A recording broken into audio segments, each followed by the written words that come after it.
here from Tips from the Middle Rung. This is the first installment video of Tips from the Middle Rung, so just a quick thing. What we're all about is reviewing equipment, techniques, etc. that the photographer on a budget can work with. We're not going to be looking at medium format cameras, D4s, or all the higher end gear. We're going to be looking at more stuff that say the hobby photographer to the semi-pro can afford. I myself am a working photographer. I don't use the term professional photographer because so many people throw that tag around right now. I work full-time as a wedding photographer. On my days off I like to do a lot of landscape, some fashion. Basically it's all about fun on my days off. Now I started this little video, webcast, podcast, YouTube, whatever you want to call it, just to share a little bit about what I've learned over the last few years and maybe help people decide what's the right gear to get without blowing their budget on something that they don't really need.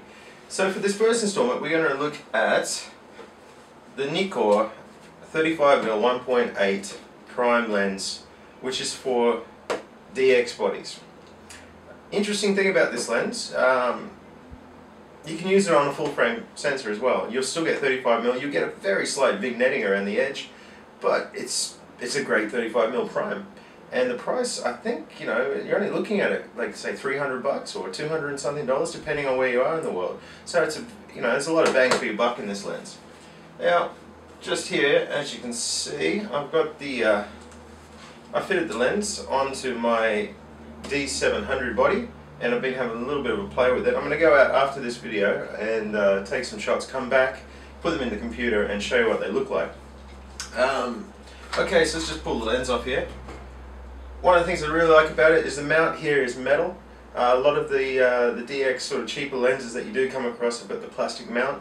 It's a metal mount, which is fantastic. The lens itself is very small, it's very light. There's a little plastic hood. That's the first thing I noticed about it. I thought, geez, I've just bought a little tiny bit of plastic. What the hell? Banged it on the camera, took some photos, and was really impressed with how sharp and how clear they were. And being able to stop down to f1.8 lets in so much light. This is a very fast prime. You normally wouldn't see this kind of speed for the price, basically. Now it's also got the manual to auto or manual setting button here on the side, which is always very useful, especially for the type of photography you would probably do with this lens. Again, it depends on the person. So anyway, we'll just have a look at a few of the specs of this lens. I'll bring them up here on the iPad because I can't remember them all.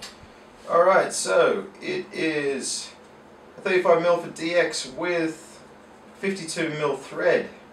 Minimum aperture at 1.8, maximum at f22. So I mean, it's brilliantly fast. This is something that you really want for low light, concert photography, birthday parties, all sorts of stuff. This is a really good lens for that. It's also a beautiful lens for making people look beautiful. It's a great portraiture lens. Now we can go into all the technical things, right? So it's an 8-element 6-group lens. It's got 7 blades. Minimum focal's different is about 30 centimeters or 1 foot. Maximum magnification is 1.6 times. That's on the crop sensor. It's got the silent, the ultrasonic type of autofocus motor in it, so it's a very quiet lens. The front doesn't rotate when it's focusing, so it's great when you're using various types of filters, especially PLs.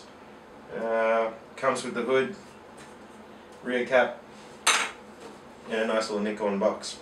So anyway, I'll chuck it on the camera. I'm going to take a few shots. I'm going to take some shots with both a crop frame on my D7000 and on a full frame with the D700, so I'll show and compare you what that looks like. We'll be back shortly.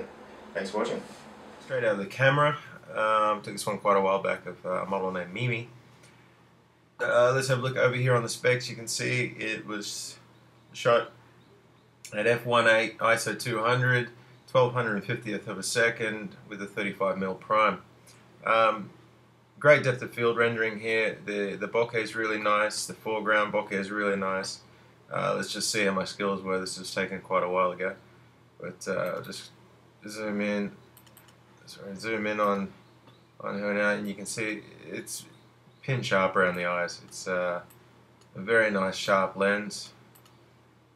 All that Now, just to give you an idea, I just took a quick photo of my dog.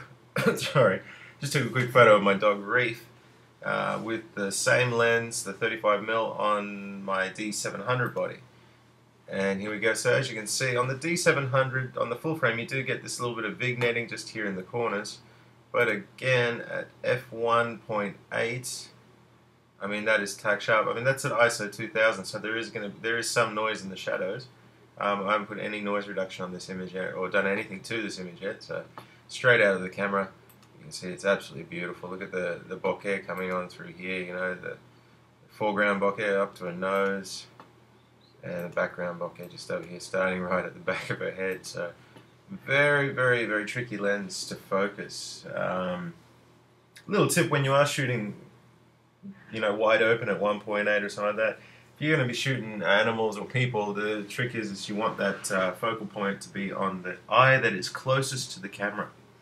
Unless you're shooting like dead on like this, and in this case I just picked the eye that my focus could pick up, which was this one, but at the same time it got both eyes in the same focal plane.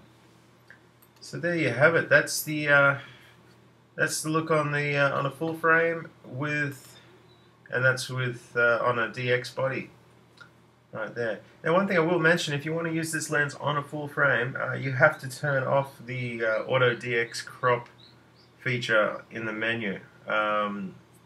Switch that off and you'll get a 35mm prime. Leave it on and you get it cropped in, so I think that comes out to be sort of like a 50 something mil. But then your images, of course, are only going to be taken at about half size. So if you want to get the full frame sensors appeal using this lens, turn that off and happy shooting. This is Adam Mello, tips from the middle rung. Stay tuned for more coming up soon. Later.